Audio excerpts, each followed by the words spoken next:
Salutations à tout le monde, messieurs et mesdames, du moins messieurs et mesdames. Alors aujourd'hui, nous allons, comme à l'accoutumée, rentrer dans les profondeurs, bien sûr les profondeurs que le Père permettra que l'on puisse atteindre, du live de Zoul Lasson qui a été donné ce mercredi 11 septembre 2024 à 20 heures sur la chaîne, bien sûr, La véritable histoire de l'homme noir sur Facebook. Ce live, Zoul Lassan, il va nous introduire, il va nous présenter, on va dire ça comme ça, un autre personnage qui a lui aussi joué, un rôle tout autant important dans l'histoire des Noirs. C'est vrai qu'il y en a eu beaucoup, mais il y en a que malheureusement, la Bible classique n'a pas, on va dire, ne les a pas honorés comme ils auraient dû être honorés. Et là, il s'agit de Zacharie, personnage connu sous son nom, bien sûr, dans la Bible classique, mais qui, en vérité, son véritable nom est Djongele. Qui est-il et quelle est son empreinte dans l'histoire du peuple noir? Avant qu'on aille, bien sûr, plus en profondeur, quel a été votre ressenti à l'écoute de ce live? Merci Ngengeti, c'était vraiment très très enrichissant le live là, ça faisait plaisir d'avoir de voyager encore dans le livre mystérieux à travers les quelques extraits que Zola San nous a fait entendre. Oui, merci. Encore un live explosif, plein de révélations. Pour moi, c'est une initiation très profonde et percutante. Mon ressenti, c'est la reconnaissance et la détermination. Merci. Oui, pour moi, en tout cas, merci. Moi, je fus impressionnée, stupéfaite, et je remercie Zoulou Hassan pour tout ce qu'il nous a apporté dans ce live. Moi, j'ai ressenti de la colère parce que franchement, le mensonge, c'est quelque chose de vraiment, vraiment dégueulasse en fait. C'est vraiment désagréable. Surtout lorsque tu as cru en ça, tu as pris ça pour vrai et que ça t'a... Franchement, lorsqu'on ouvre les écailles, comme Zulu Lassan l'a fait durant ce live, tu ne ressens que de la colère et de la tristesse pour ceux qui sont encore dans ce genre de trucs, imprégnés dedans. Tu dis tout simplement, waouh. Moi, je dis merci, merci à Zulu Lassan pour ce live, pour enlever vraiment les écailles, pour restaurer la vérité. Et c'est vraiment réconfortant. Et c'est encourageant et fortifiant à la limite. Merci. Oui, pour moi, ma conscience s'élargit davantage et ça me donne de comprendre que je dois encore m'appliquer vraiment pour la sanctification parce que c'est important pour moi. Merci. Pour ma part, c'était vraiment puissant. Ça nous a montré un aperçu du livre mystérieux qui sera bientôt à notre portée. Pour ma part, j'étais vraiment reconnaissante de la grâce qui m'a été accordée parce que c'est vrai que là, quand Lasson nous a détaillé ce qui se passe là dans la Bible, encore une fois classique, j'ai fini par rire en fait parce que tellement dit mince, on n'a pas vu tout ça et je suis vraiment reconnaissante de cette grâce-là. Donc, je remercie Loba et Zulu Lasson encore une fois pour tout ça, quoi.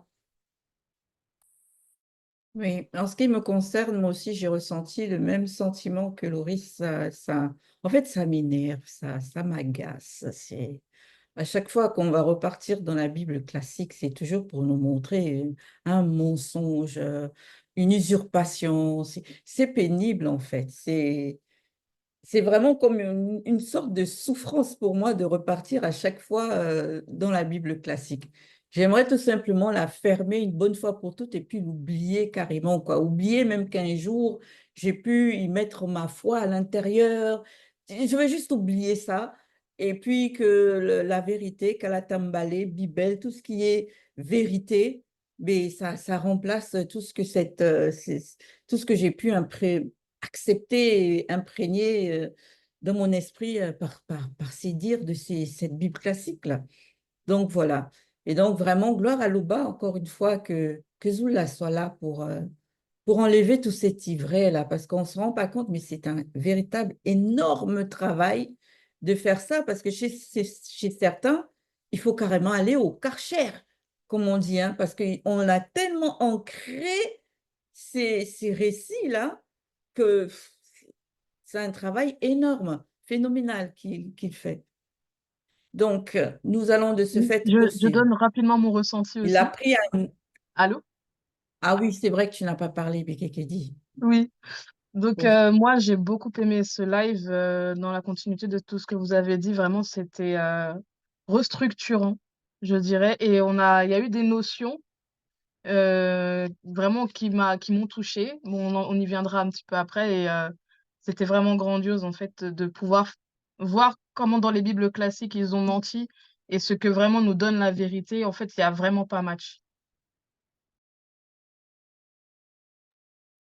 Ok, là, tout le monde a donné son ressenti. On va pouvoir poursuivre au niveau de la phase d'introduction que l'on va jumeler encore une fois à la phase 1. Et par rapport justement à cette phase 1 là qu'il a intitulée Lors du mariage de Kakané, mais ça bien sûr on y reviendra un peu plus tard. Il nous a d'abord bien sûr encore une fois fait une démonstration de tous ces torchons là, ces écrits qui sont substance, qui jonchent la Bible classique. Donc, qu'avez-vous retenu de ces deux phases-là particulièrement? Merci, Ngengeti. Donc, tout comme Zacharie a été tiré au sort par les frères qui étaient présents dans la pièce pour aller dans le temple et dans le sanctuaire pour aller présenter de l'encens au Seigneur. Et on sait que le temple, le sanctuaire, c'est vraiment un endroit sacré. C'est de la même manière qu'un groupe d'individus, dans des intentions bien précises, se sont assis et ont usurpé l'histoire du véritable Christ noir qui est Joe Kisabé, et pour le faire, pour le mettre sur un personnage inventé que les chrétiens appellent aujourd'hui le Sauveur, Jéhovah, Jéhoshaphat. C'est ainsi qu'il a été très bien planifié. Et dans les différents noms qu'ils ont donnés à Dieu, parce que le véritable créateur, c'est Louba. Et dans les Bibles, ils appellent Éternel, Seigneur. Ils ont encore une autre expression là que j'oublie. Tout simplement aussi, encore, c'était aussi pour maintenir les autres dans la captivité. Et en plus de ça, pour bien asservir leur plan macabre, ils se sont attelés aussi à bien définir cela dans les dictionnaires. Parce que quand tu vas aller dans le dictionnaire Dieu, tu vas une fois voir les définitions qui donnent le mot Dieu. Et on sait que tout ceci a été inspiré par le monde occulte. Mais ils avaient oublié une chose, c'est que la diversité des langues émane du grand ordre des choses. C'est un châtiment qui a été donné par rapport à la chute. Et que dans les mêmes dictionnaires, même en plus, il y avait aussi l'étymologie et l'essence de ces mots-là. C'est quand on dit à une personne aujourd'hui que Seigneur, ça ne veut pas dire Dieu, ça, ce sont des expressions qui ont été employées dans des contextes bien précis. Tu ne peux pas le prendre pour un être suprême ou bien le créateur. Il se pose des questions, pourtant c'est toujours dans les mêmes Bibles. Donc, on voit encore à quel point, comme vous avez mentionné en introduction, la colère. Mais gloire au Père que Zoula soit là pour nous extirper totalement de là. Merci, Daniel. Moi, la première des choses sur laquelle j'ai rebondi, c'est déjà sur l'identité de l'auteur de ces livres qui sont pour autant une base, hein, c'est vraiment une base, les écrits de Luc, là, dans le Nouveau Testament. Il y a énormément de choses sur lesquelles on va faire référence par rapport à la chrétienté, par rapport à la vie de Joe Kisabé, par rapport aux actes des apôtres, qui se basent sur ce que Luc a dit.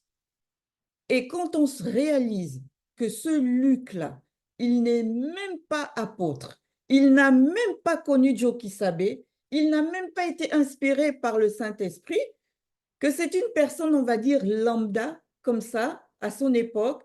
Et j'ai même fait des recherches sur lui, on dit que c'était un docteur. C'est le docteur, là, sur ses dires, sur ses recherches qu'il a eu à faire, qu'ils ont mis dans la Bible classique et qu'ils ont centré la plupart de connaissances que l'on connaît sur la vie de Jésus, on va dire ça comme ça, dans la Bible classique, sur ses dires à lui, à ce Luc-là. Non, mais c'est rien que quand on prend conscience de ça, c'est juste énervant. Parce qu'on se dit que la foi de beaucoup de personnes se base sur ce que Luc, là, est venu écrire, est venu dire, alors que c'était un non-initié qui a fait des recherches. Il n'a été témoin de absolument rien. Donc, il est parti juste entendre des oui dire comme ça, à gauche, à droite. Et puis, il a fait son truc et on a mis ça dans la Bible classique. Non, mais c'est vraiment énervant, vraiment. Enfin, bref. Effectivement, Ngengeti, lorsque tu dis ainsi, c'est justement comment se comportent les scientifiques de nos jours. Ils supposent quelque chose, après ils affirment et ils prennent ça pour vrai. C'est effectivement ce que le Luc, là, il a fait. C'est-à-dire que dans ses recherches, il a fait ses recherches, et dès qu'il, pour lui, il suppose que voilà, ces recherches sont maintenant vérité, et c'est ce que les chrétiens prennent ça pour la parole de Dieu, le Saint-Esprit. Chacun, c'est-à-dire que ces mêmes chrétiens mettent leur foi justement en ça.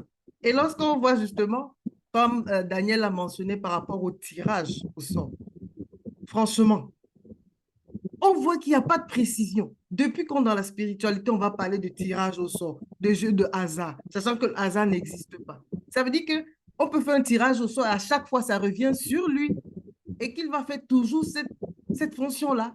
Et ensuite, on nous dit, bon, sa fonction, c'était de brûler l'encens. Et en même temps, on nous dit dans Ésaïe que le même Dieu a horreur de l'encens. Franchement, tu t'assois comme ça, tu dis, waouh, sérieux? J'ai vraiment mis à un moment donné ma foi dans ce truc-là. C'est vraiment, c'est douloureux de lire cela, de savoir que waouh. Et lorsque tu dis, tu t'assois, tu dis, OK, Zoula Sang apporte la restauration. Ah non, chacun se braque. Chacun veut, voilà. Mais pourtant, c'est la liberté. C'est la libération. C'est vraiment aberrant, c'est vraiment nauséabond de lire ce genre de trucs, quoi. Avec l'état de conscience qu'on a aujourd'hui et la vérité que Zoula Sang amène, quoi. Merci, Laure. Vas-y, ça. Effectivement. Et on se pose même la question de savoir sur quoi les soi-disant autorités religieuses qui ont déclaré certains livres de cette Bible actuelle classique apocryphes ou apocryphes, j'allais dire. Sur quoi ils se sont basés? Mais là, ce n'est pas du tout honnête parce qu'on voit ici que Luc, lui, il a bien dit quand même que, franchement, lui, il a fait des recherches et il lui semble bon. On voit quand même que là, il n'y a pas l'esprit. Mais pourtant, ils n'ont pas pu retirer cela des Bibles actuelles classiques. Ils ont conservé ça. Et plus tard, Paul, lui, va venir pour dire que non, toute écriture a été inspirée de Dieu. Mais comment, à quel moment ici, Luc a été inspiré de Dieu? Et en plus de cela, on voit le mensonge qui a été établi à un tel point où on comprend aujourd'hui que tu ne peux pas être dans les religions et te prétendre être juste. Ce n'est pas possible parce que c'est du mensonge. Yahvé, Jéhovah, il ment. Ses anges aussi mentent. Les rédacteurs de Bible actuelles classiques mentent également. Mais franchement,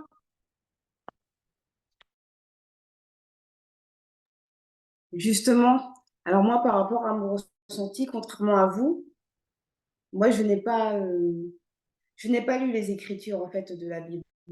Donc, la façon dont ça m'a parlé, c'est que là, actuellement, Zoula Sang, pour ceux qui ne connaissent pas les Écritures ou pour ceux qui ont eu les Écritures, il est là justement pour décortiquer cela. Et il nous montre par la démonstration de l'esprit les contradictions et les confusions dans les Bibles. Donc, chaque personne qui écoute les enseignements de Zoula Sang, les lives de Zoula Sang, avec un minimum de raisonnement et de logique et de bon sens et de recherche, normalement, sont censés pénétrer, en fait, ce qui nous relate. C'est-à-dire, comme vous avez expliqué, les sœurs, c'est que on fait mentir les entités. On les contredit avec la soi-disant volonté de leur Dieu. Normalement, quand tu écoutes cela, en tout cas, toi qui écoutes cela, normalement, tu dois être censé et comprendre, en fait, qu'il y a une confusion dans ces écrits. Si tu fais vraiment tes recherches, quand tu vois par rapport à l'histoire de JC, hein, ça a été organisé dans un concile. Et si tu regardes bien, ces personnes-là, c'était des ivrognes, la plupart. En tout cas, c'était des bouseux. C'était des personnes de mauvaise vie. Il y avait aussi des intellectuels, mais c'est eux qui ont voulu changer aussi cette histoire. Ils ont contribué aussi à cette histoire. Donc, moi, ce que je peux comprendre, c'est que ces personnes-là qui écoutent, en tout cas les enseignements de Zulu Assan, doivent vraiment faire cette introspection et de s'ouvrir, en tout cas pour pouvoir comprendre quelle est leur identité. Ceux Merci, qui voient merci. beaucoup. Ah, vas-y, Yves. Ok. Merci, Nakwedji. Ceux qui dirigent le Vatican ont déclaré, ceux qui ne savent pas l'histoire, ils ont déclaré certains livres apocryphes, raison pour laquelle, dans ce qu'ils appellent le Nouveau Testament, on ne retrouve que 4 évangiles, Matthieu, Marc, Luc et Jean. Et comme l'a mentionné Ngengeti, nous voyons ici que le personnage de Luc qui a écrit cette torsion, il ne parle pas selon l'esprit et pour l'esprit, mais il parle de sa part, raison pour laquelle il dit, quand on lit dans Luc, dans son premier livre, il dit, il m'a paru bon.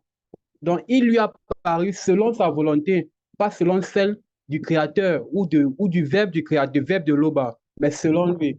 Et nous voyons ici les hérésies qu'il a pu pondre selon sa compréhension à lui, selon les faits qu'il raconte comme il a voulu. Nous voyons des torsions qu'il a pu prendre, des torsions remplies de confusion et d'erreurs, comme l'a exposé ici Zulu Assan. Et en fait, pour moi, je dirais par là que, pour moi, toutes ces Bibles, en fait, même est apocryphe. Elle est douteuse. Moi, je la qualifierais de douteuse parce que de chaque jour, Zulu expose un peu plus cette torsion appelée Bible actuelle classique. Et nous avons vu à travers ce live la différence entre celui qui parle par l'esprit, le personnage de Djongele, qui raconte lui-même sa propre histoire, et la différence entre quelqu'un qui écrit l'histoire d'une personne. Nous avons très bien vu la différence. Et dans la suite du débriefing, nous entrons encore plus en profondeur. Oui, ce qui est aussi, je dirais, énervant dans ce qu'ils ont fait en trafiquant les véritables écrits ancestraux, c'est la manière dont ils ont amoindri je dirais, le poste de prêtre. Ils en ont fait quelque chose par rapport par exemple, à Zacharie, comment il, il va brûler de l'encens alors que la loi, et même dans la Bible classique, c'est écrit que Dieu ne prend pas plaisir à l'encens, qu'il n'aime pas ça. Mais lui, il va brûler quand même de l'encens selon les écrits de Luc. Ça fait comme si, en tant que prêtre, il connaît rien, il va faire des choses sans réfléchir, alors que selon la spiritualité ancestrale, les prêtres avaient une intelligence, une connaissance euh, remarquable, en fait, une connaissance de tous les rituels, de tout ce qui se faisait depuis le début, alors que là, c'est comme s'il connaît rien. Allez, je brûle l'encens, quelque chose de très physique en plus, ça n'a même pas de sens. Donc voilà, il faut prendre conscience vraiment que dans les Bibles classiques, tous les personnages qui ont eu une très très grande importance selon la vérité, mais qui ont été plagiés dans les Bibles classiques, ont été amoindris, mais véritablement. C'est comme si vraiment il n'y a pas d'intelligence et c'est vraiment terrible. Merci, Bekedi. Et effectivement, c'est ce qui s'est passé. Mais on sait que les vrais personnages ne peuvent pas être amoindris. Tout à l'heure, Yves disait que ces livres-là sont douteux. En fait, le fait de dire même qu'ils sont douteux, c'est leur donner une petite marge de crédibilité. En fait, comme Zulu Lassan le dit, c'est à jeter. C'est à jeter. Et ça interpelle vraiment ceux-là qui croient, n'est-ce pas, en ces choses. C'est vrai que c'est une grâce qui est manifestée de comprendre comprendre ce que Zulu Lassan dit. Et ce qui m'a choqué, en fait, j'ai lu plusieurs fois, mais je n'ai jamais, c'est-à-dire je n'ai jamais vu ça par rapport au mensonge que, en fait, celui qu'on a appelé Ange Gabriel a manifesté. Donc, prêter intention à une créature inférieure, on va dire, par rapport à lui. Alors que même dans ce que la créature inférieure a dit, il n'y avait même pas une forme de doute. Il voulait comprendre. Alors que même le soi-disant Dieu, mais il a posé la question comment à sa créature. Est-ce à dire que le Dieu aussi avait douté? Et même pire, dans Genèse 18, 22, il avait dit que est-ce que ce qu'il a entendu là, est-ce que c'est vraiment, mais c'est ça en fait le doute en réalité. Mais pourquoi son ange viendra accuser une créature inférieure, n'est-ce pas, qui est en train de douter? Donc, sincèrement, ça doit réveiller, n'est-ce pas, la conscience de ce quoi c'est écrit encore et se réveiller. Merci. Oui, pour ma part, moi, c'est cette partie-là. Comme je disais tout à l'heure, j'étais reconnaissante vraiment parce que ça m'a permis de vraiment voir encore. En même temps, ça m'avait fait, je vais dire, rire.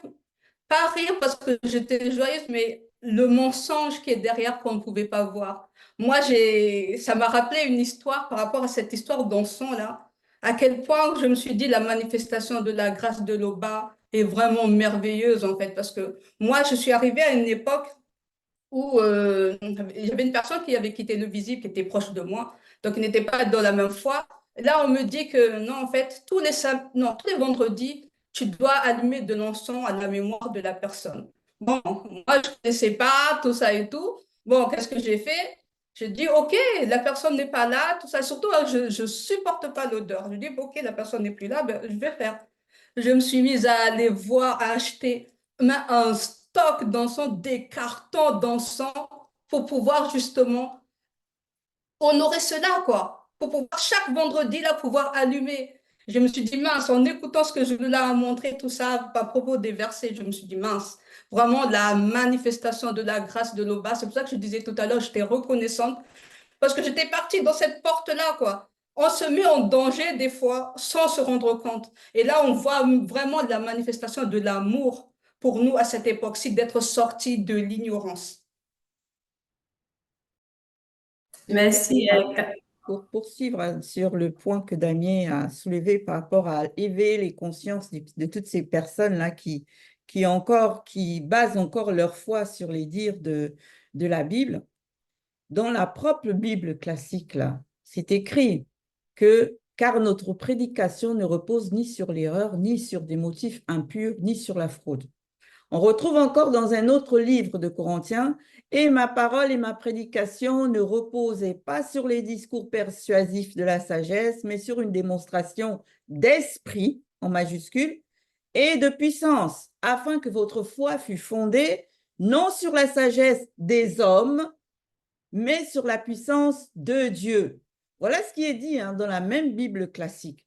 Mais pourtant, ce que Luc, lui, il a fait là, est-ce que ça repose sur une démonstration d'esprit et de puissance? Non, ça repose sur sa sagesse à lui. Donc, rien que par le verset de Corinthiens, là, qui est écrit dans la même Bible classique, normalement, n'importe quel chrétien qui prétend avoir des neurones intellectuels peut déjà y trouver quelque chose qui n'est pas normal, une anomalie. Et de surcroît, par rapport à l'encens, il est dit dans Ésaïe 66, 3, celui qui brûle de l'encens est comme celui qui adorerait des idoles. Mais pourtant, dans les églises catholiques, là, qu'est-ce qu'ils ne cessent de faire jusqu'à présent? C'est pas ils brûlent de l'encens, c'est toujours d'actualité, hein? C'est toujours d'actualité, ce rituel-là, dans les églises catholiques.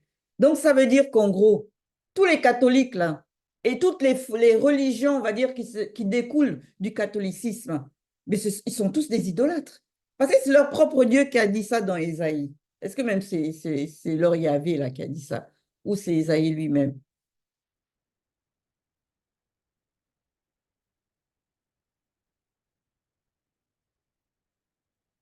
Bon, c'est écrit dans Ésaïe. Mais dans tous les cas, c'est écrit.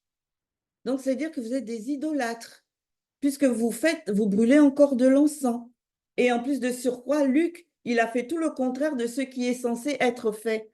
Dans Corinthiens, on a donné la révélation. Mais sérieux, ouvrez les yeux à un moment donné. Quand on dit de quitter toutes ces religions-là, c'est pas juste pour le fun. C'est parce qu'il faut réellement quitter. Vous êtes en danger parce que votre foi est basée sur du néant, de la fausseté. Effectivement, Ngengeti, comme tu le dis, et comme vous avez parlé de l'encens, qu'il brûle presque tous les vendredis à les messes des malades. L'encens aussi, tout comme le sel. Parce que on nous a, dans les églises, on te dit que quand tu verses le sel devant ta porte et qu'elle dissout facilement, ça veut dire qu'il y avait les mauvais esprits. Si tu dors mal la nuit, il faut verser le sel partout dans la maison. Et que lorsque tu versais le sel autour de la maison et que tu te rendais compte que ça avait dissous, ça veut dire qu'il y avait plein de mauvais esprits. Or, avec la révélation que cela, ça vous apporte, le vent, c'est l'eau sous forme invisible et c'est normal que le sel au contact de l'eau, ça dissout. Le sel, tout comme l'encens, ne chasse pas les démons. Ça ne fait rien du tout. Absolument rien. Si tu as passé une soirée à regarder les films d'horreur et que la nuit tu as des cauchemars, tu vas te lever en attendant que tu chasses, tu verses le sel partout dans la maison. Parfois, tu verses même sur ton lit parce que tu vas te coucher, tu vas dire non, ça te pique même, tu vas dire non, mais c'est le sel.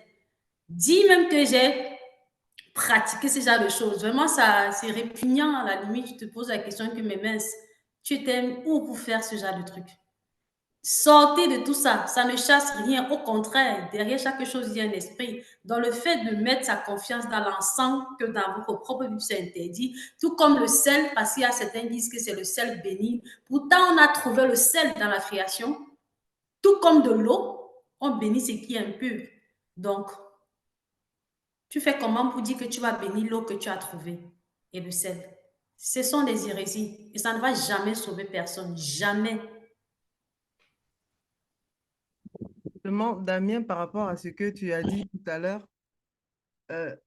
moi, il y a quelque chose qui m'a, voilà quoi, ça m'a épuisé.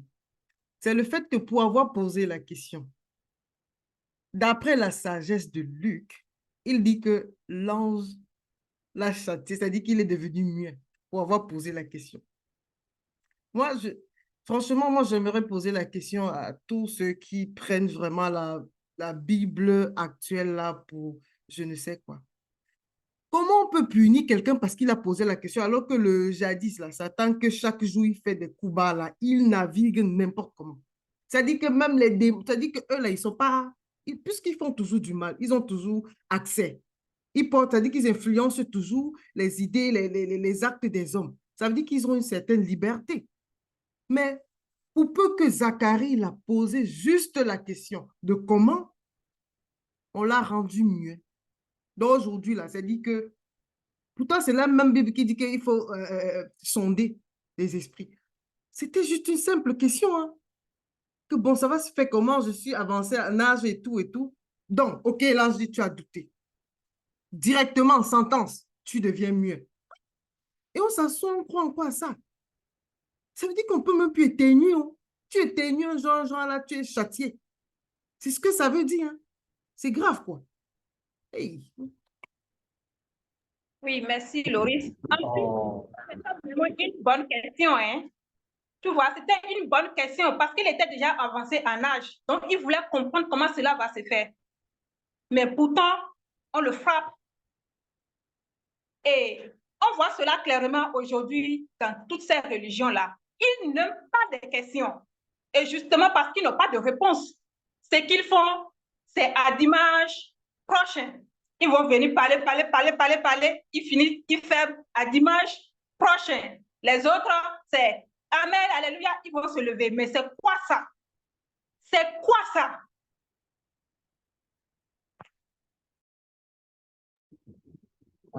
Comme ils disent à Mickey, les voies de Dieu sont impénétrables. Quand on regarde tout ça, vraiment, on se rend compte de de l'excès de confusion et de désordre dans les religions dites révélées. Il n'y a pas d'organisation. Et moi, j'aimerais encore revenir sur cette histoire de tirage au sort. En gros, on nous montre par là vraiment l'esprit qu'il y a derrière ces religions-là, cet esprit de désordre. Il n'y a pas d'ordre. Et c'est dans ce même désordre qu'on se retrouve aujourd'hui, où on se rend compte que ces religieux se divisent. En fait, tellement il n'y a pas d'ordre, ça se manifeste même jusqu'à présent, parce qu'il n'y a rien de nouveau sous le soleil. Aujourd'hui, on voit ces religieux qui se divisent. Pourtant, ils prétendent tous servir le même Dieu. Catholiques, protestants, église du 7e jour adventiste. Aujourd'hui encore, c'est encore grave. On a des églises dites grevées, c'est-à-dire quelqu'un n'a pas le travail, le chômage le tape, il se lève, il dit, j'ai eu la révélation et il ouvre son église. C'est-à-dire, on voit cet esprit de sort-là justement derrière ce genre d'agissement. Et c'est vraiment déplorable parce que on a des gens qui sont retenus captifs de ce démon de confusion et de désordre-là dans ces religions-là et qui sont persuadés d'être dans la vérité parce que, comme l'a dit Abigail, on les a dépourvus de logique et de réflexion. Ils sont là juste comme des Mongols à qui on parle et ils rentrent chez eux. Et, et, et l'esprit que l'ange Gabriel a manifesté face à Zacharie dans ces Bibles-là, c'est le même esprit que ces prêtres ont face à leurs fidèles. C'est-à-dire, ils n'aiment pas ceux qui veulent connaître la vérité. Ils n'aiment pas ceux qui veulent entrer en profondeur. Ça les énerve parce qu'ils ne sont pas là pour dire la vérité ou pour amener les gens à la lumière, mais plutôt dans les ténèbres.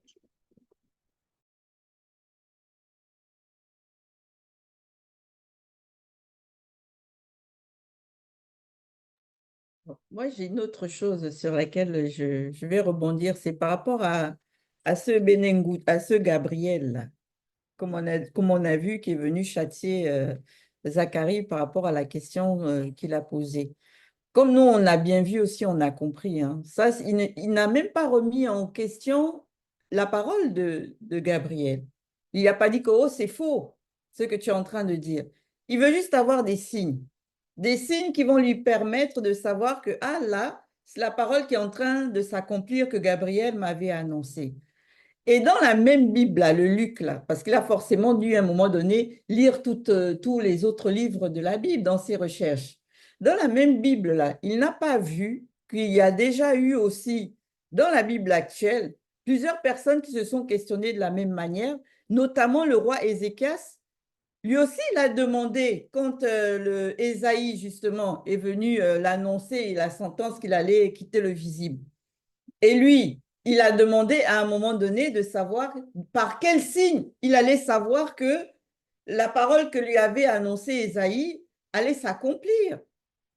Est-ce que là, Ésaïe, là, s'est dit que, ah non, tu ne crois pas à ce que je suis en train de te dire et tout ça, donc tu ne crois pas que je parle par l'esprit ou je ne sais quelle accusation qu'il aurait pu donner au roi Ézéchias? Non, il lui a juste dit, mais comme c'est comme, voilà la manière dont tu sauras que ta parole, ma parole du moins, va arriver à réalisation. Il a dit, je ferai reculer de 10 degrés en arrière avec le soleil, l'ombre des degrés qui est descendue sur les degrés. Vous voyez? Donc, il donne une indication que, comme c'est facile que l'ombre avance là, donc ça, c'est pas bon. Je vais donc agréer ta demande, montrant que l'ombre va reculer du soleil. Et là, tu sauras que c'est l'intervention divine qui est en train d'agir et ce que je t'annonce va se produire sûrement.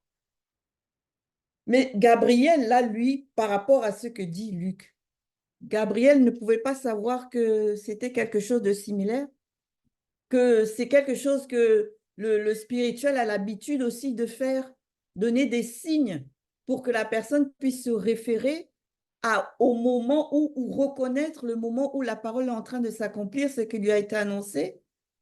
Vous voyez, donc vraiment là, même Luc, là, il dessert Gabriel. Il dessert tout le monde. Même Gabriel, il a, comme on dit, il a minimisé, il a amoindri la capacité et le degré de spiritualité de cet ange-là. Un ange qui n'a pas le discernement. C'est quand même fort, ça. Mais bon. Très fort, si je peux compléter quelque chose, toujours dans l'introduction. Souvent, les chrétiens disent qu'ils ont souvent, dès que tu leur présentes des incohérences dans un passage des Bibles actuelles classiques, ils te disent que non, c'est la personne même, ce sont les hommes qui ont écrit. Bon, c'était bien mentionné, Luc l'a bien dit que ça l'a paru. Donc, il a écrit comme il a compris. Et on a bien mentionné que c'est celui qui a écrit, il nous a été révélé que c'est aussi Luc qui a écrit Actes des Apôtres dans lesquels on retrouve des contradictions. Donc, supposons que, oui, Luc, il s'est levé, quoi qu'il n'a pas existé ce personnage, il s'est levé, effectivement, il a rédigé et qu'il était inspiré par l'esprit mauvais. C'est aussi, et qu'est-ce que vous, les chrétiens, vous allez donc dire quand on retrouve dans 1 Roi 22, 19, 22, là, et dans Genèse aussi, les contradictions qui ont été présentes, qu'on retrouve dans ces contradictions-là. C'est aussi lui qui a écrit la Genèse, c'est aussi lui qui a écrit ce un roi-là, ou bien toutes les personnes qui ont écrit la Bible, qui ont rédigé la Bible, les écritures de la Bible, eux tous, ils ont fait comme ils entendaient. Donc, il n'y a personne il n'y a personne qui a été inspiré directement de la parole de Dieu, parce que dans tout, on retrouve les contradictions. Posez-vous les bonnes questions et vous savez, vous aurez la réponse. Comme Nakodi l'a mentionné précédemment, hein, c'est logique ce que Zoroula nous présente comme enseignement. Donc, quand on entre dans toute exposition, on voit que c'est faux ce qui est dans les Bibles et on voit effectivement que c'est le mensonge du mensonge et du mensonge dans tout. Et il y a bien sûr Zoul Lassan aussi qui nous introduit donc de ce fait à la véritable identité de Zacharie, en se basant sur le livre de Kunmane Moula. Il présente Zacharie comme étant celui qui porte le nom de Djongele. Mais il apporte la précision, parce qu'apparemment, et ça on le sait, hein, à différentes époques, ou même pendant une même période, il y a des personnes qui peuvent avoir le même nom. Donc là, il est important toujours d'apporter la précision sur le nom de la personne pour ne pas qu'il y ait confusion. Parce que je ne sais pas combien d'entre vous ont lu la Bible classique. Quand on revoit les mêmes noms qui sortent là, à un moment donné, ça t'embrouille. Tu ne sais même plus que, est-ce que c'est ce personnage qu'on parlait devant là ou là, c'est quelqu'un d'autre? Tellement, il te laisse toujours dans le flou, quoi. C'est pour ça, moi, le livre des rois, j'ai zappé, je l'ai lu, j'ai fait l'effort une fois de le lire, mais après, c'est un livre que je zappais juste. Parce que ça t'embrouille. Plein de noms, des noms parfois sont les mêmes, mais ça a des époques différentes. Et tu n'arrives pas à avoir un tracé logique sur la généalogie ou sur le déroulement des événements. Mais dans la spiritualité, selon le verbe de Loba, ici, l'Azul Lassan nous montre que c'est toujours la précision. Toujours. Il n'y a pas l'esprit de confusion dans ce qui est écrit selon la vérité, selon le verbe de Loba. Ce que les gens ne comprennent pas, c'est que les enseignements de Zulu Lassan, c'est du sérieux. C'est vraiment du sérieux. Donc là, avec tout ce qui a été apporté, toute la démonstration qui a été dite et qui a été faite par Zulu Lassan, sincèrement, hein, les personnes qui vont écouter ce débrief, ce live, prenez vraiment conscience que là, c'est vraiment une heure de passage. Ça veut dire que ces mêmes personnes qui vont écouter et qui ne vont pas accepter, ne prennent pas plaisir à ce message. En fait, ce qu'il faut comprendre, c'est qu'il y a un nombre de personnes qui ne trouvent pas son intérêt, et comme il a été dit, à la vérité. Ce sont des personnes qui vivent dans le mensonge et prennent plaisir au mensonge. Et ce sont les mêmes pasteurs qui reçoivent ces soi-disant révélations par ces faux pasteurs qui vont arriver, en tout cas à l'heure de la consommation, et qui vont dire que nous avons prêché à ton nom. Ce qu'il faut comprendre, c'est que c'est du sérieux, c'est la vérité, ce que nous recevons aujourd'hui. C'est réel, c'est réellement réel, et qu'il faut prendre garde à cela. Donc, à tous ceux qui vont écouter, en tout cas, prenez bien en compte ce qui a été dit, parce que c'est une grâce qui s'apporte, en fait, qui arrive vers vous. Voilà ce que je voulais dire. Oui, dans cette phase, moi, on nous rappelle en fait enfin, en tout cas pour moi, lorsque Lasson nous a fait part que c'est Kakane qui va relater son histoire, ça m'a permis de comprendre encore davantage l'importance d'être témoin de quelque chose pour pouvoir relater quelque chose. Ça, on a vu même avec nos patriarches à travers plusieurs enseignements où on a fait des débriefs.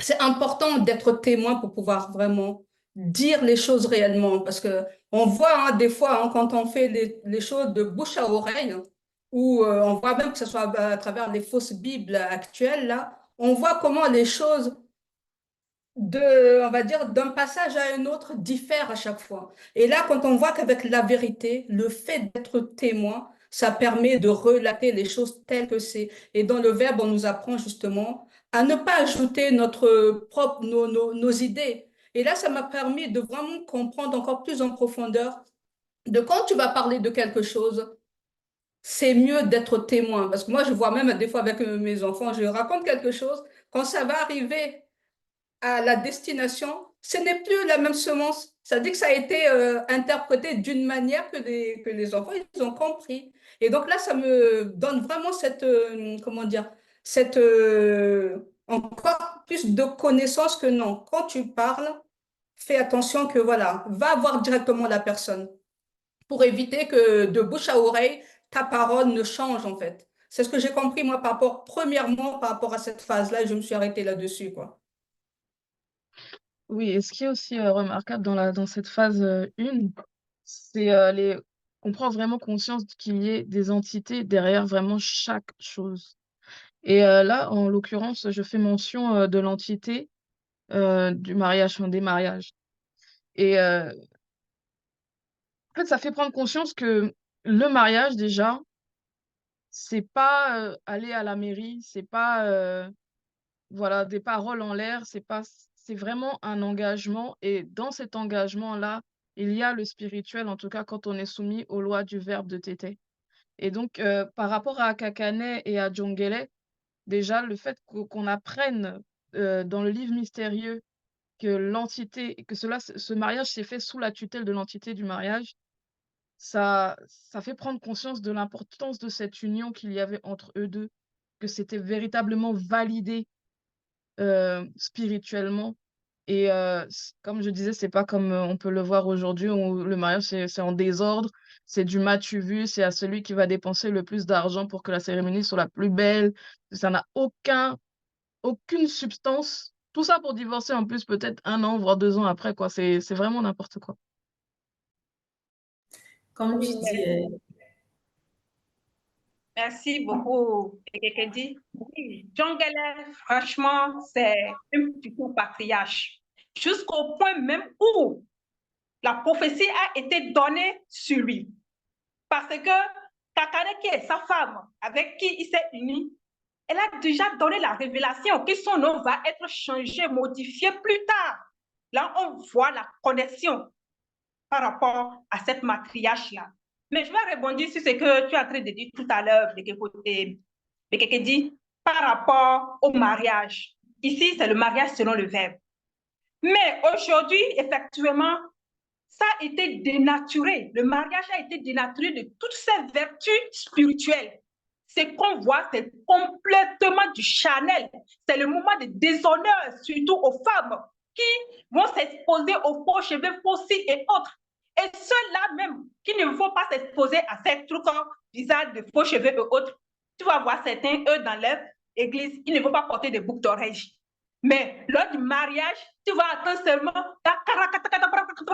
Pourquoi? Parce qu'ils se croient être spirituels, ils veulent parler en langue parlée. Mais ce n'est pas de ça qu'il s'agit ici. Mais il s'agit de la soumission totale aux lois et aux recommandations du verbe. C'est très important.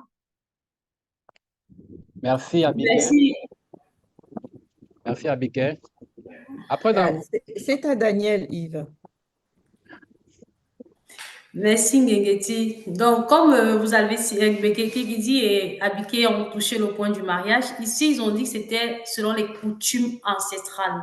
Et aujourd'hui, on voit dans notre époque du Bizi que beaucoup pratiquent la dot.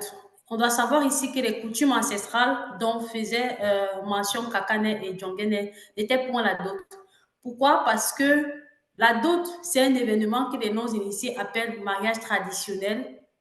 C'est un événement que les non-initiés appellent mariage traditionnel et pour eux, c'est le plus important. Certes, c'est vrai que selon le verbe, on a vu qu'il y avait une entité des rituels derrière, mais la dot aujourd'hui, c'est une forme d'esclavage. Tous les éléments qu'on donne pendant la dot, que ce soit les animaux, que ce soit les présents qui s'y trouvent, vous devez savoir qu'il y a derrière chaque chose, il y a un esprit. Donc, en fait, c'est baser votre union sur l'humiliation et vraiment, c'est, comment je vais dire, et la confusion. En plus de ça, quand on regarde Moto et Muto, notre ancêtre à tous, nulle part, lorsque Muta te dit à ramener Muto vers Muto, il a dit à Moto que j'ai besoin d'un présent.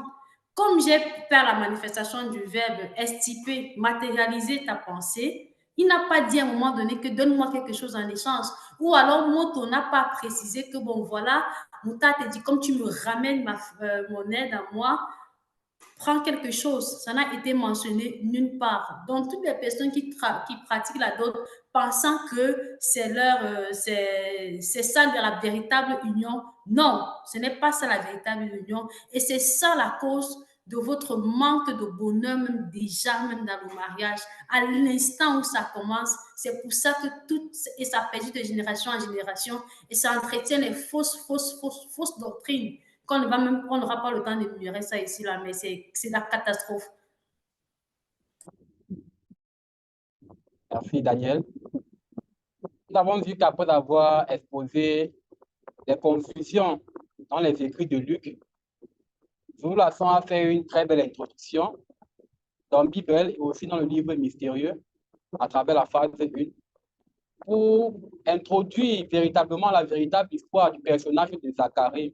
Et il est passé par l'histoire de son mariage dont a fait allusion les précédentes personnes, Daniel, Abik et Keketi.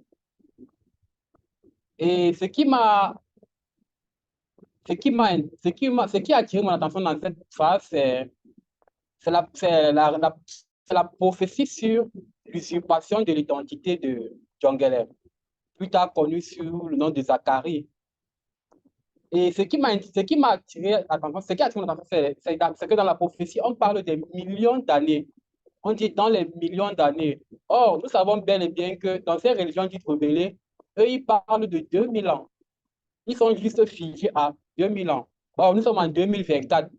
Mais chaque année, c'est toujours 2000 ans. Le Christ est venu il y a 2000 ans. Or, ici, on nous parle des millions d'années. Et ça nous révèle une autre supercherie des religions dites révélées. Car, en effet, nous savons tous très bien par Zulu-Lasson que derrière ces 2000 ans se cache le faux personnage, le personnage inventé de Jésus-Christ, qui en fait est sauveur inventé. C'est César de Borgia, dont ils ont renommé Jésus-Christ. Et ici, nous voyons très bien que le vrai Christ est venu il y a des millions d'années.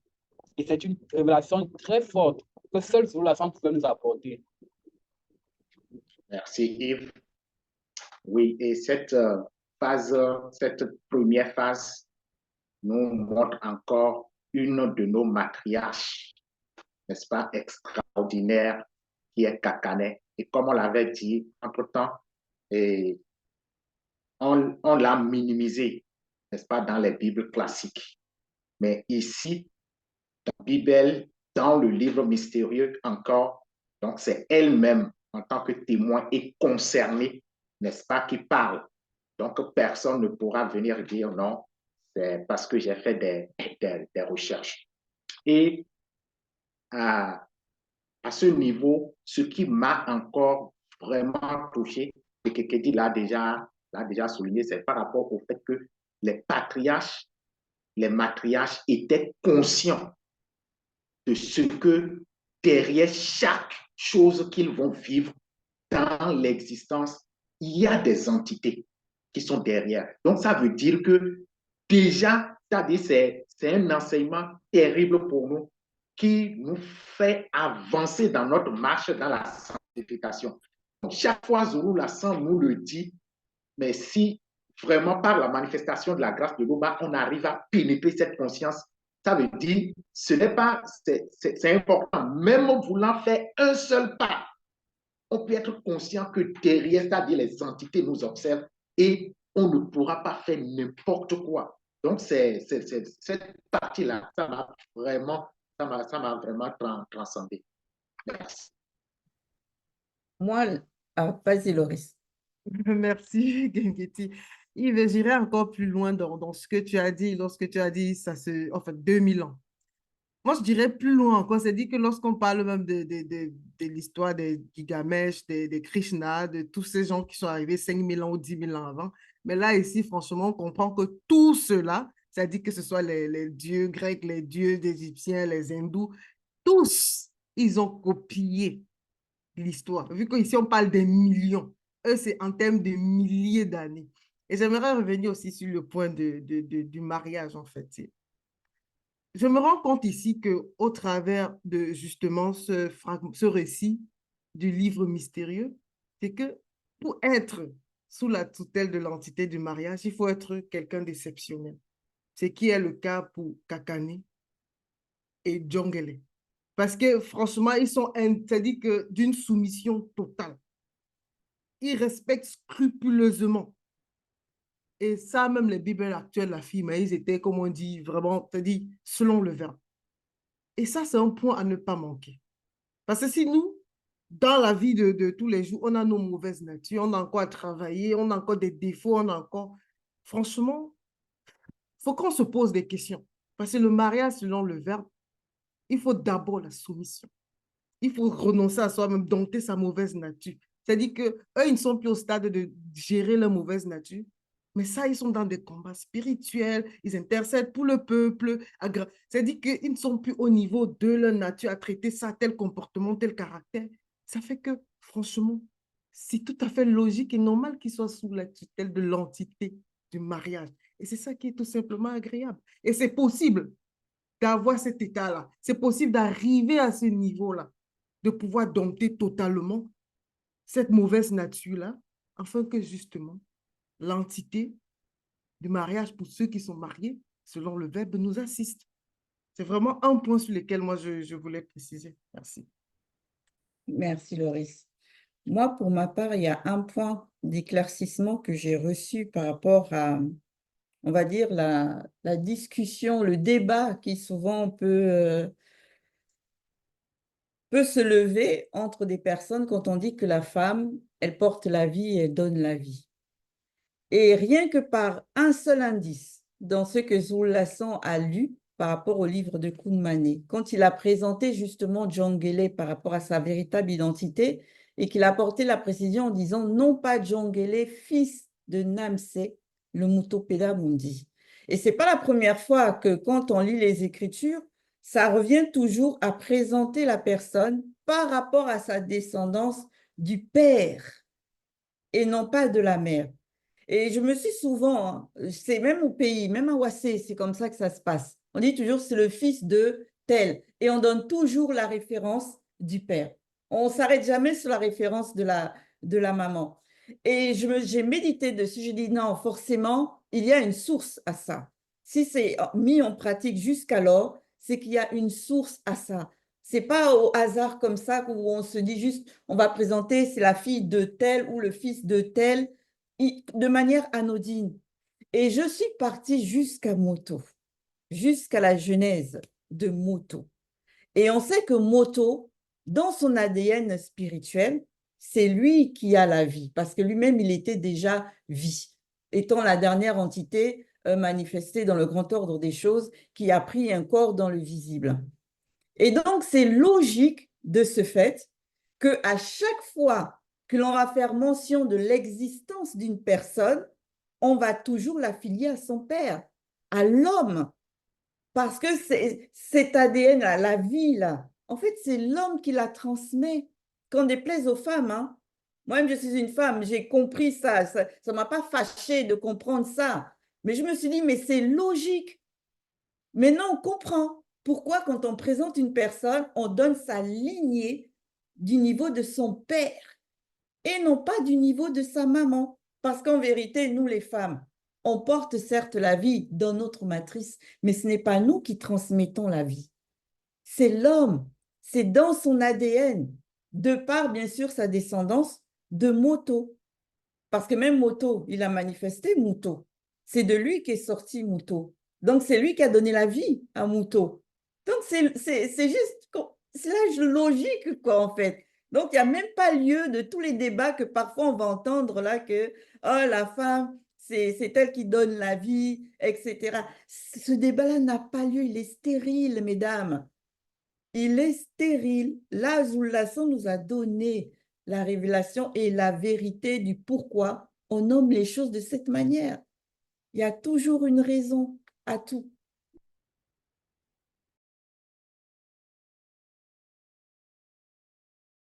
Si je peux ajouter, Oui, je peux? tu aurais eu le temps de parole. Effectivement, tu peux ajouter. D'accord. Donc ici, notre matriarche Kakane, avant son mariage avec Djongele, elle n'était point, elle s'est pas affligée de son célibat, elle ne s'est pas lamentée. Pas du tout, comme on peut le voir constater aujourd'hui dans notre époque du visir. Elle s'est entièrement appliquée, esprit, âme et corps, à faire ce dont pourquoi elle était manifestée dans le visir, c'est-à-dire apprendre à connaître le verbe de l'Oba, au point où elle était aussi un modèle pour des femmes de son peuple. Elle transmettait aussi les enseignements. Donc, nous qui sommes à l'initiation aussi, nous devons pouvoir aussi suivre les traces de notre patriarche. Il ne faut pas qu'on se laisse influencer par le monde occulte qui veut nous faire croire que le mariage, c'est une banalité et que si tu n'es pas marié aujourd'hui, entre guillemets, peut-être c'est parce que tu n'es pas une personne de valeur. C'est faux. Aujourd'hui, on voit que la femme, celle-là qui est véritablement soumise au verbe de l'Oba, ne devrait pas ressentir ce genre d'émotion. Juste s'appliquer dans la sanctification et l'Oba, par la manifestation de son verbe, fera grâce. Merci, Daniel, pour ton Merci. intervention. Donc, nous allons poursuivre dans la lignée du débrief. Et bien sûr, une chose aussi que l'on n'a pas quand même mentionné sur Kakane, hein, c'est que ce n'était pas n'importe quelle femme non plus, Kakane. Elle était une femme noire initiée aussi. Et c'est ce qui a justifié que son mariage puisse être validé par l'entité justement qui est derrière le mariage. Et dans la phase 2, que Zulason a intitulé Avertissement, là, cette fois-ci, on va voir le témoignage de Djongele sur le pourquoi du comment, de qui il est et de l'empreinte que justement il aura laissée ou qu'il va laisser dans l'histoire de l'homme noir. Qu'avez-vous retenu de cette phase 2? Merci, Ngegeti. Déjà, il faut notifier que Djongele était un homme juste qui observait les lois de façon rigoureuse, ainsi même que sa femme Kakane. Donc, c'est déjà quelque chose de très important. Et c'est un prêtre qui aussi observait son rôle, qui travaillait de façon assidue lors de sa fonction. C'est vrai que cette partie-là, ça va beaucoup marquer parce qu'avant que l'entité ne lui apparaisse, on voit déjà qu'il était à son poste. Et en plus de ça, il était à la bonne fréquence. Et cela, ça nous interpelle aujourd'hui quand, si nous avons une tâche à faire, comment est-ce que nous prenons? Est-ce que nous veillons véritablement à le faire? Est-ce que nous sommes dans la bonne fréquence? Est-ce que nous restons au poste comme cela se devrait? Je vous laisse continuer.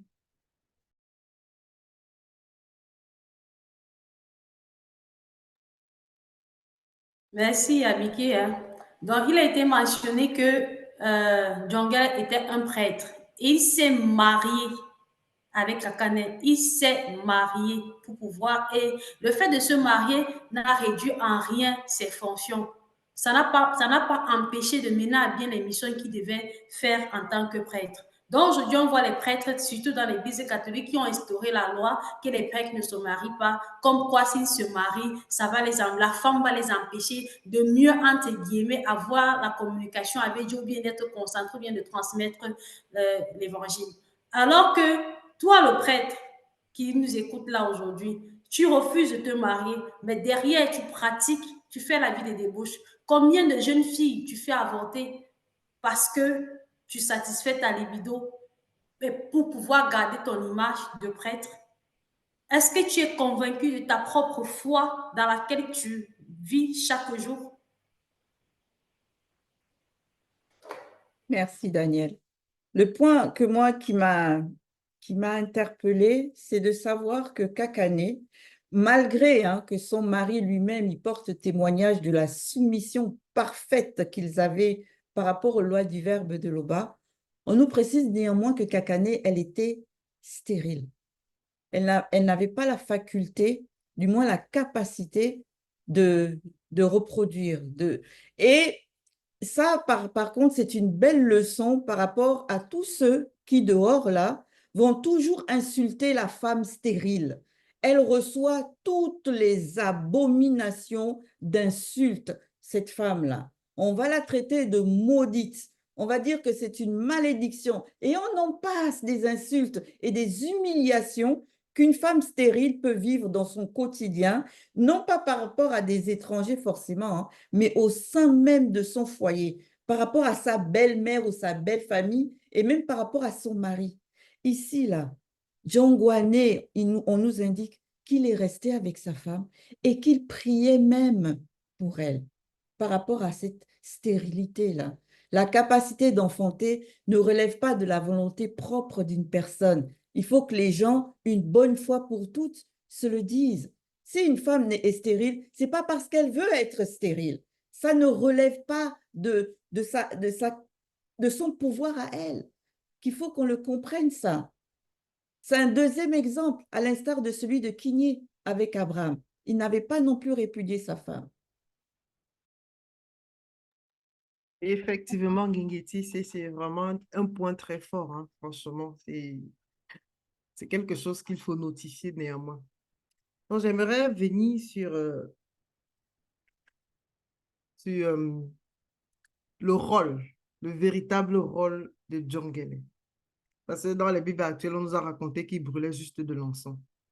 Mais Zoulasan, il nous a dit, dans le récit du livre mystérieux, j'entrais dans le temple pour la purification, dans le temple des initiés pour accomplir les rites de purification des fautes selon le verbe contre les démons religieux de haut rang. Ça veut dire qu'il y avait justement, comme Zola nous a expliqué durant le live, que ce rite-là, c'était pour la purification contre les démons de haut rang. Ça n'a rien à voir avec ce qui nous a été dit. C'est complètement différent. C'est-à-dire que c'est deux choses complètement opposées. Comme on dit, la vérité n'a rien à voir avec justement les paroles des recherches et conso.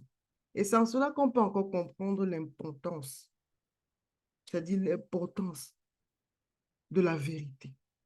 L'importance d'accepter le verbe. Parce que là, ce que Zoula s'en dit, c'est la libération. Ça n'a rien, c'est-à-dire, c'est vraiment très important. De parole, Loris. Ah, désolé, merci.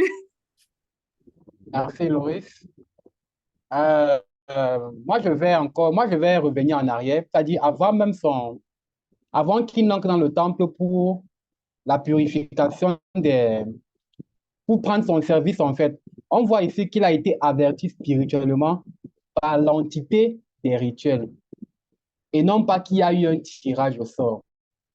Parce qu'ici, on nous montre en fait l'esprit, on nous montre en fait que derrière ce service-là, en fait, l'entité qui est en charge, c'est l'entité des rituels. Et c'est lui qui avertit spirituellement qu'il passe à tel moment.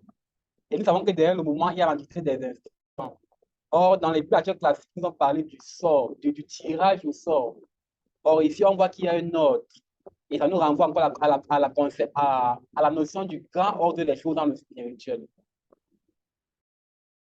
Oui, justement, par rapport à ce que tu viens de toucher, par rapport à sa mission, là, on nous montre que, comme tu as dit, il y a une entité de rituel qui est derrière, mais ça nous montre aussi que il faut avoir le spirituel derrière quand on va accomplir quelque chose.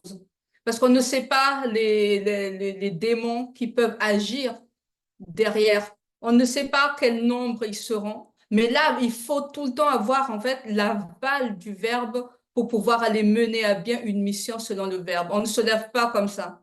On ne se lève pas comme ça, oui, comme les faux prêtres, hein, comme Abiké faisait mention tout à l'heure. On va à l'église, eux, ils font juste, voilà, t'as fini, ils vont parler, tout ça et tout, ils vont lire quelques évangiles, et après, t'as fini, bon, c'est fini, comme elle a dit, bon dimanche, la prochaine fois. Et là, en fait, non, on nous montre que non, c'est il y a le verbe, il faut l'aval du verbe pour être dans la protection. Et donc là, ça nous montre vraiment que non, on ne se lève pas comme ça, on ne s'auto-mandate pas, mais pour faire quelque chose de spirituel, il faut que le verbe soit là pour protéger. Merci, Carmela. Oui, vous m'excusez, j'avais quelques soucis de connexion. Je voudrais retoucher un peu l'état de conscience des deux patriarches, en fait, qui étaient soumis totalement au verbe de Loba. Donc, par rapport au fait que c'est-à-dire, lorsque notre patriarche John Gellet parlait, il a dit, nous étions irréprochables. Et là, ça m'a permis de comprendre que dans notre avancement dans la sanctification, on peut se poser des questions, mais quand est-ce que je saurai que je suis sanctifié? Quand est-ce que je serai ceci? C'est-à-dire, au moment venu, on le saura. Comme Zoro Lassan le dit toujours, c'est-à-dire, dès que ça sera manifesté, on le saura. De la même manière, quand on est en train, n'est-ce pas, de faire de mauvaises choses, on le sait. Donc, le Verbe ne nous laisse pas, c'est-à-dire, sans être éclairé dans la marche de la santé. C'est ce que j'ai vraiment compris par rapport au patriarche. Donc, je vais m'arrêter là, si c'est permis que je puisse avoir encore une minute. Merci.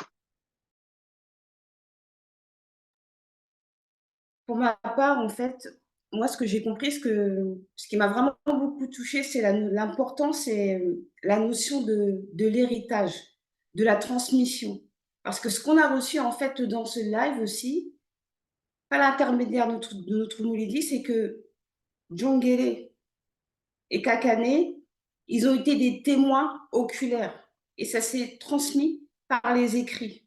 Et là, ce qu'on comprend, en fait, c'est que de par leur comportement, du fait qu'ils étaient irréprochables et totalement soumis au verbe, c'est une initiation pour nous qui sommes en pleine initiation et pour tous ceux, en fait, qui sont à la découverte de ces enseignements.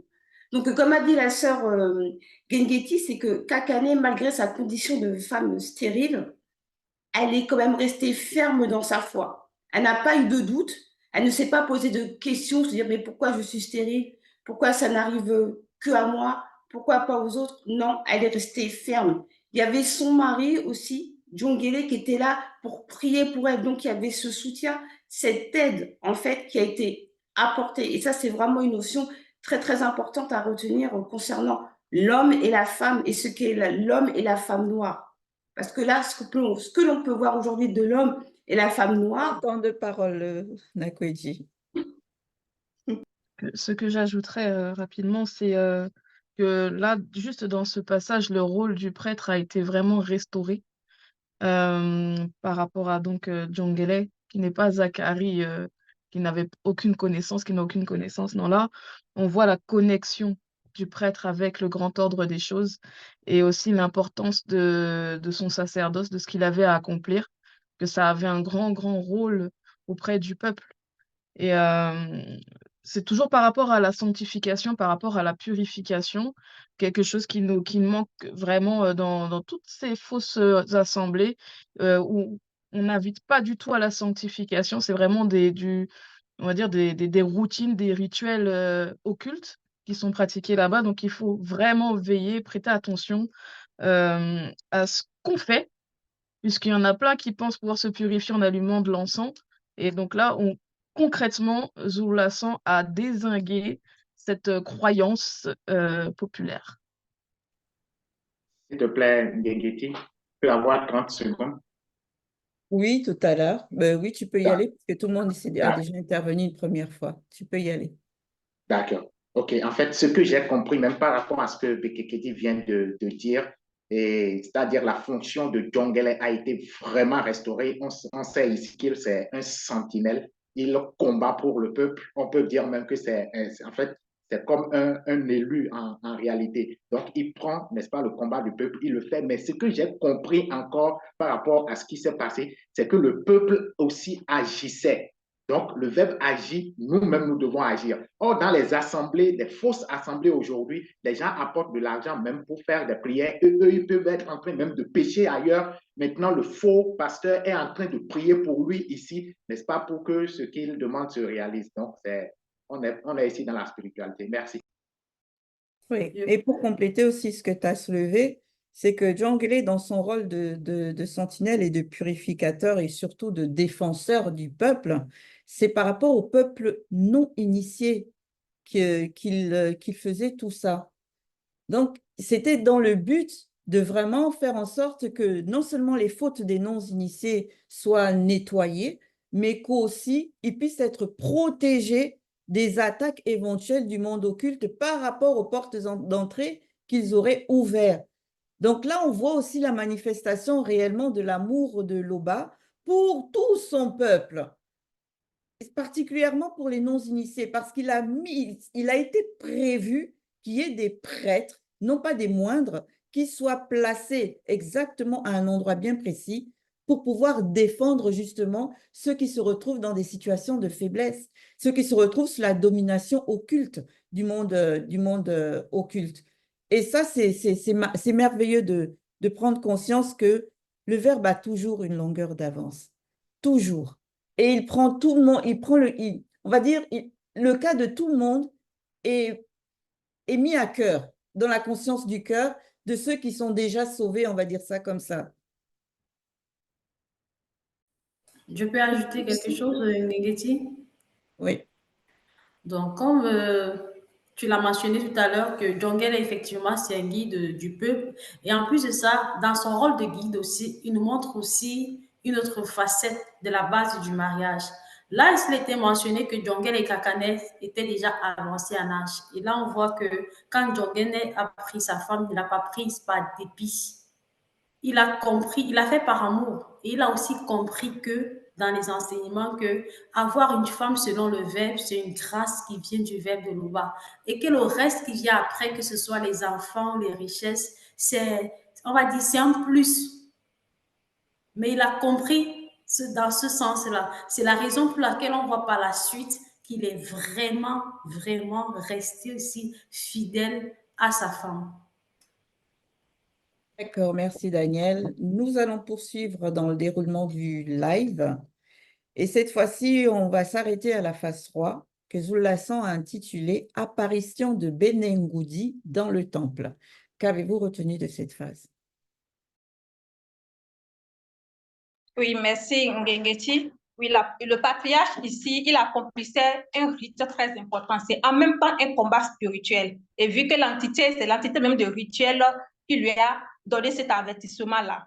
Et on peut voir ici que le patriarche, véritablement, il était connecté. Et là, la prière a été exaucée sous la tutelle de l'entité de prière.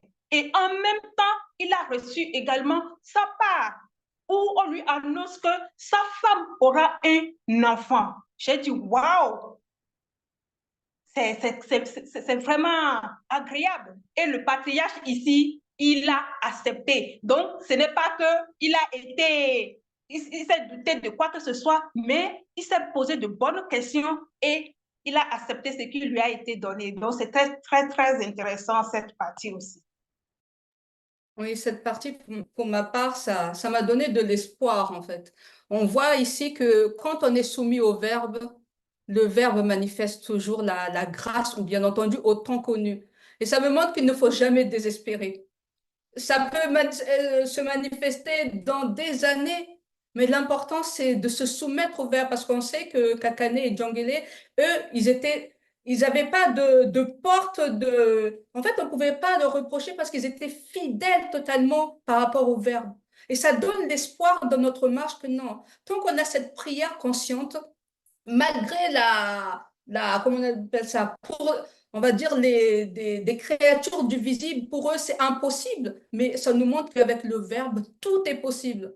Parce qu'on voit l'âge, on voit qu'elle était stérile, mais tout ça, en fait, pour le Verbe, ce n'était rien. On nous montre encore vraiment de la puissance du Verbe à travers cette partie-là. Et ça, moi, de mon côté, ça m'a donné de l'espoir qu'il ne faut jamais baisser les bras, toujours rester fidèle au Verbe, quoi, en tout temps.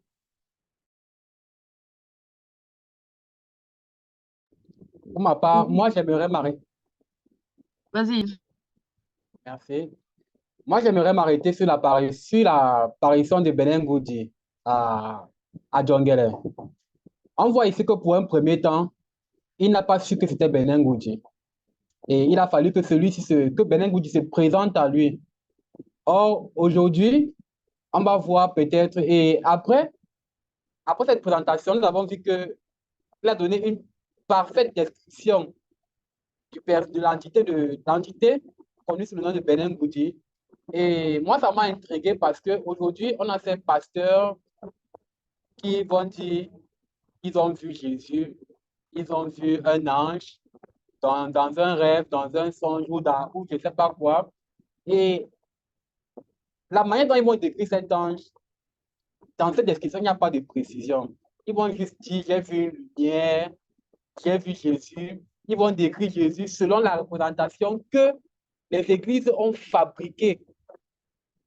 Et quand ils décrivent un personnage physique, c'est-à-dire, ils ne comprennent même pas que c'est pour même que ce Jésus soit le Christ.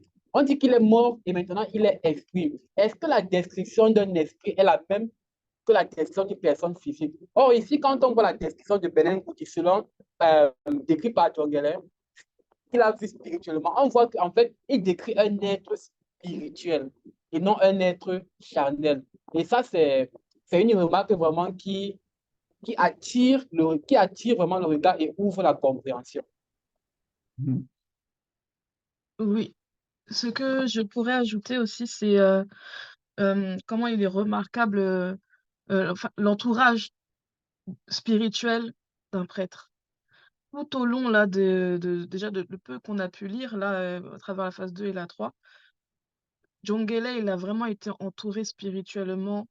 euh, et en fait, moi, ça me touche vraiment beaucoup de voir comment c'est bien détaillé. Derrière chaque sentiment qu'il peut avoir, il y a telle entité. Derrière tel acte qu'il a posé, il y a eu telle entité. Et même là, lorsque sa prière est exaucée, c'est Benen Goudi qui s'est manifesté. Et en fait, ça donne encore plus envie de se donner à fond dans la sanctification pour bien ressentir spirituellement, en fait, la présence aussi des entités, ressentir cette connexion en étant à 100% soumis aux lois du verbe de Tété. Franchement, c'est magnifique. Merci, Bekekeli. Oui, c'est vraiment, vraiment magnifique. Il y a quelque chose qui a attiré mon attention. Tout à l'heure, nous avons dit les deux patriarches, c'est-à-dire la matriarche Kakane et le patriarche Dongele, étaient irréprochables. Mais il s'est fait que quand Benin Goudi il se manifeste, il a précisé que le patriarche a été saisi par la frayeur. On peut se poser la question de savoir, mais pourquoi? Certes, ils sont irréprochables, mais ils sont encore, n'est-ce pas, dans leur avatar, donc dans le corps physique. Ils sont encore dans le cheminement. Et Benin Goudi, Zulu Lassan nous a déjà révélé qui est Benin Goudi. Donc, c'est la puissance quand il se manifeste. Et c'est en fait en même temps, c'est ça que Bekeke vient de préciser, les entités sont là et assistent les patriarches en même temps. Donc, il nous a révélé que l'entité de frayeur était là. Il était là, pas pour effrayer le patriarche, mais pour le protéger encore par rapport à ce qu'il va ressentir pour pouvoir, n'est-ce pas, pour que des portes puissent s'ouvrir. Donc, je vais m'arrêter là pour le moment. Merci. Merci, Damien. Moi, ce que je souhaiterais aussi ajouter sur un trait particulier de Djongele qui nous est révélé là, c'est les détails qu'il a donnés dans la description de Benin Goudi. Ça révèle aussi le niveau spirituel qu'il avait. Parce que c'est parfaitement décrit. Rien qu'à sa description, on s'imagine, on visualise facilement Benin Goudi. On arrive à franchement, si quelqu'un était bon au dessin, rien qu'avec la description de Djongele, il dessinait l'image, l'apparence spirituelle de Benin Goudi. Mais il n'y avait pas que ça, mais je poursuivrai aussi par la suite. Vas-y, Nakweti. C'est bon, vous m'entendez? D'accord. Ok. En fait, pour revenir à ce qu'a dit le frère Damien, c'est par rapport à la phase 3, la parution de Bede Goudi, c'est que Djangele, oui, il a été le témoin oculaire de cette entité. Et comme il a précisé, le frère, c'est que lorsqu'il vit l'entité, en tout cas, il n'a pas encore perçu que c'était Benegundi. Donc, du coup, lorsqu'il a vu l'entité, il a été saisi d'une frayeur et l'entité de frayeur, en tout cas, était là.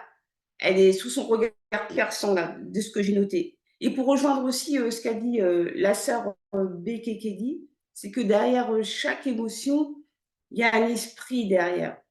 Il y a un esprit derrière. Et non point pour t'effrayer, mais ce qu'il faut comprendre, en fait, c'est que lorsque tu marches dans la spiritualité, c'est que tu n'es point livré.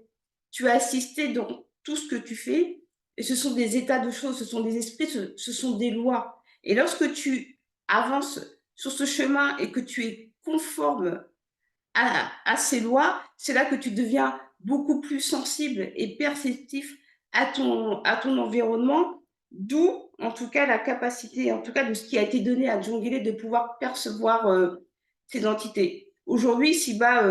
En temps de parole, Nakweji. Faites attention, ça réduit, hein. Donc, Merci, Nakweti. Justement, moi, ce qui m'a marqué, c'est le fait qu'il a dit, ta femme donnera le nom à votre fils. C'est-à-dire, après l'avoir fortifié, c'est-à-dire, après les émotions qu'il a reçues, Benegoud, il l'a fortifié. Ensuite, il a donné la révélation. Il a dit, ta femme donnera le nom à ton fils. De nos jours, dans les traditions, surtout africaines, hein, quand une femme donne le nom, oh, on dit, ah, celle-là, c'est elle qui porte le pantalon. Oh, elle a tourné ta tête, c'est elle le chef de la maison. C'est elle, c'est elle, c'est elle. On comprend qu'on dit même qu'elle t'a mis dans la sauce, quoi. Alors que c'est une révélation, c'est quelque chose, c'est dans le secret. C'est ça qui est vraiment important, de ne pas souvent prendre des choses comme, oh, c'est monté, c'est descendu, les ont dit. Mais savoir ce qui est réellement, ce qui se passe dans la vérité et dans le secret. Et c'est ça justement que Djongwane, il a révélé dans ce dialogue. Je vais continuer plus tard. et une chose aussi remarquable entre les deux. Tu t'es déjà exprimé, Daniel? Non. Ben, Non. certains disent oui, d'autres disent non. Non, je ne me suis pas exprimée pour cette phase. Ok, vas-y. Merci, Ngengeti. Dans un instant, nous a mentionné une fois dans un live, il nous a révélé un peu c'était quoi l'entité de frayeur. Il nous a révélé ce qui se cache derrière la peur. Et ici, moi, dans ma compréhension, c'est que le fait que l'entité de frayeur se soit manifestée au moment où Djongele recevait la révélation, sachant que c'est quelque chose qui devait être vraiment lourd et vu la mission que son fils devrait avoir. Et on sait que les entités sont au-dessus de tout. Donc, même si durant son cheminement, il devait ressentir la peur, cette peur ne pouvait pas avoir un dessus parce qu'il avait déjà vu plus, je vais dire ça, plus fort que cela. Donc, c'était aussi une manière de le préparer sur ce qui va arriver et de le fortifier même encore pour bien prendre soin de la prophétie qui devait se manifester dans la réalité du visible bien plus tard. Oui. Un point aussi qui est vraiment remarquable dans la transmission par rapport à Djongele, c'est que justement, on lui a déjà fait, en gros, on lui a présenté son fils avant même qu'il n'arrive. Il a déjà vu Djongwane petit et on lui a présenté aussi son sacerdoce par la suite. Et on remarquera dans la manière de faire aussi de Djongwane, quand on lit l'histoire de Djongwane, qu'il a hérité de ce caractère inattaquable de son père par rapport à sa pratique et à sa soumission aux lois du verbe de Loba. Il a fait exactement la même chose que son père. Mais à la différence de Djongele, c'est que Djongwane, lui, il a servi de purificateur, mais par l'eau, à travers l'eau. Alors que Djongele, lui, c'était d'une manière différente par rapport à un rite qui est mystérieux parce qu'on ne nous a pas révélé c'était quel rite précisément, mais un rite de purification qu'il faisait à l'intérieur du temple, donc dans le secret. Alors que Djongwane, lui, son rite de purification se faisait au vu au su de tout le monde. parce qu'il avait reçu justement ce mandat-là du grand ordre des choses. Et tous les deux, dans tous les cas, étaient des purificateurs, en fait, le Père comme le Fils.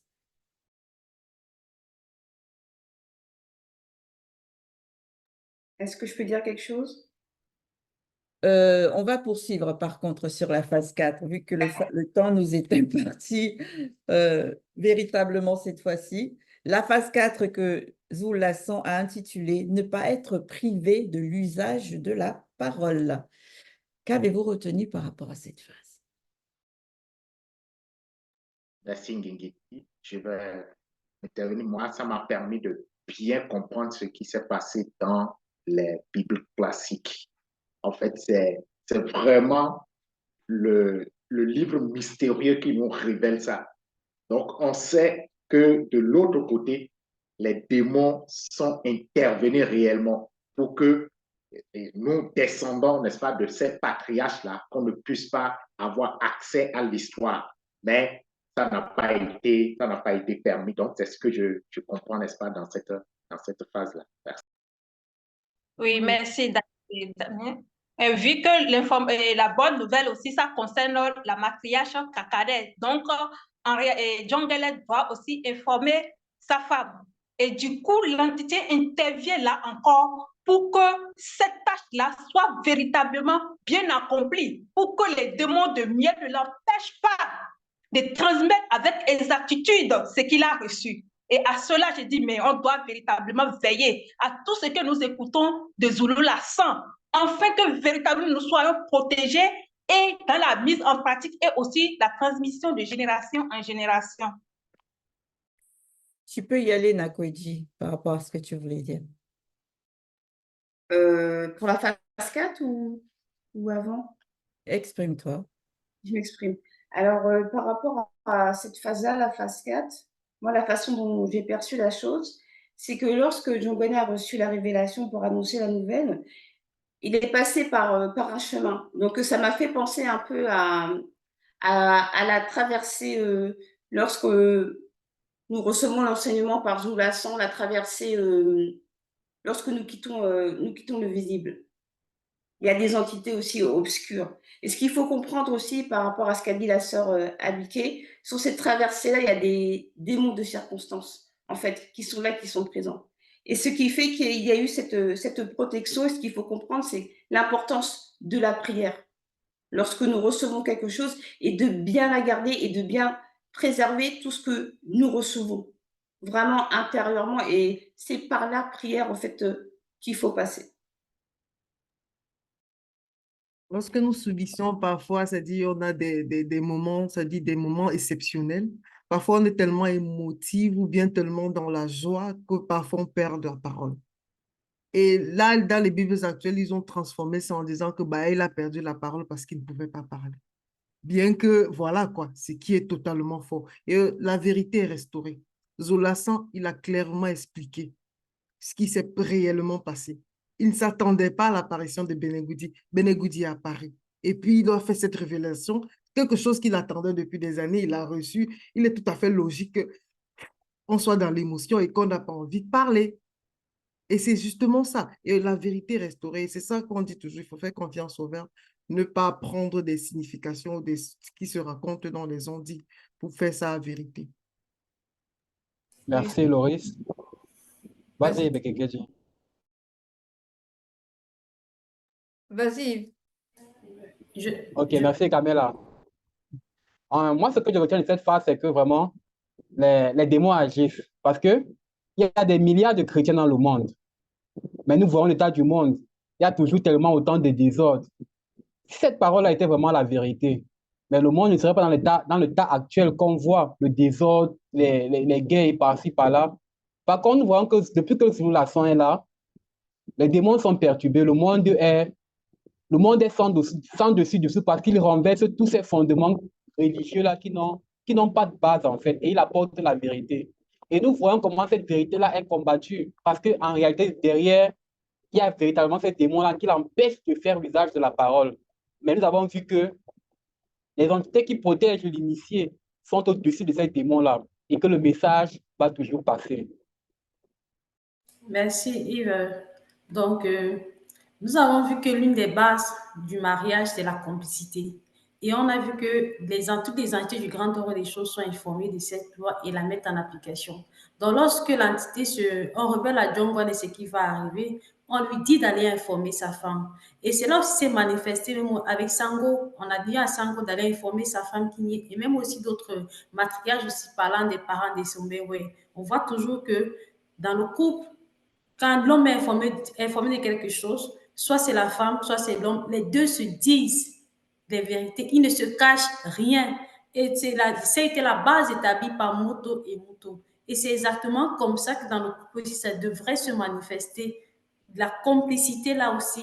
Rien à voir avec les non-initiés aujourd'hui qui te disent qu'ils ne peuvent pas dire les choses à leur femme comme quoi je vais les préserver, je la préserve, ou bien elle va changer de comportement dans le mauvais sens. Mais et en plus de ça, la chose dont il cache à sa femme, tout le monde est au courant, mais la seule ne peut être au courant, alors qu'elle est censée être son aide. Donc, on voit encore le chemin que John connaît. Merci Daniel pour ton parole. Alors, moi, je vais prendre la parole parce que justement là, on va clôturer.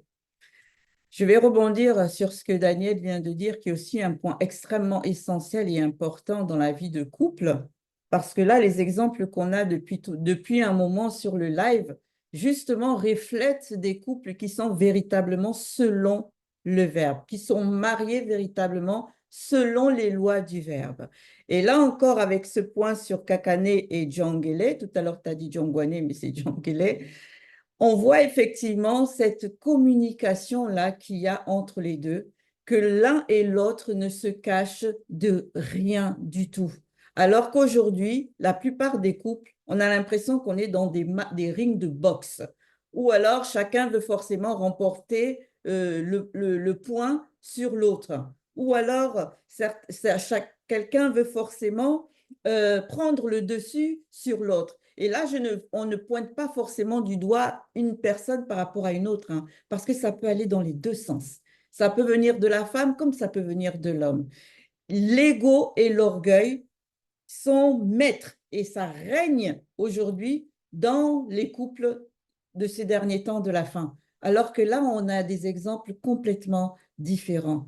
Il y a une chose que l'on ne doit jamais aussi oublier, c'est que derrière toute chose, il y a un esprit. Que l'on manifeste des actes, derrière ces actes-là, il y a un esprit. Que l'on manifeste des paroles, derrière ces paroles, il y a un esprit. Que l'on manifeste des pensées, derrière ces pensées aussi, il y a un esprit. Et que l'on manifeste, que l'on ressente des émotions, derrière ces émotions-là aussi, il y a un esprit. Il y a toujours une entité derrière tout ce que l'on fait dans cette existence-là. Maintenant, il faut être conscient qu'il y a les entités du grand ordre des choses qui vont nous inspirer de manière positive, mais il y a aussi les entités du monde occulte, des entités occultes qui, elles aussi, inspirent. Donc, il faut vraiment être conscient que dans le couple, l'ennemi, ce n'est pas ta femme ou ce n'est pas ton mari. L'ennemi, ce sont les entités qui sont derrière.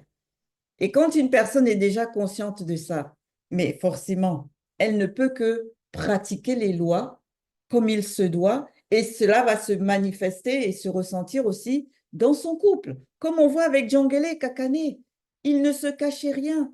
Nulle part ici les mentions qu'ils avaient honte l'un de l'autre. Il aurait pu avoir honte de la stérilité de sa femme, hein, mais il n'en a rien été. Il ne l'a jamais caché, bien au contraire. Et ça, vraiment, dans ce live-là, il y avait énormément d'enseignements que l'on peut retenir et que l'on doit héberger. Prenons garde à tout ce qui nous est apporté comme vérité de la part de Zul-Lassan. Donc, bien sûr, on espère que par nos participations, mais la plupart ont pu avoir une ouverture à la transcendance de leur conscience. Sinon, pour nous, c'est au prochain débrief, si le Père le permet.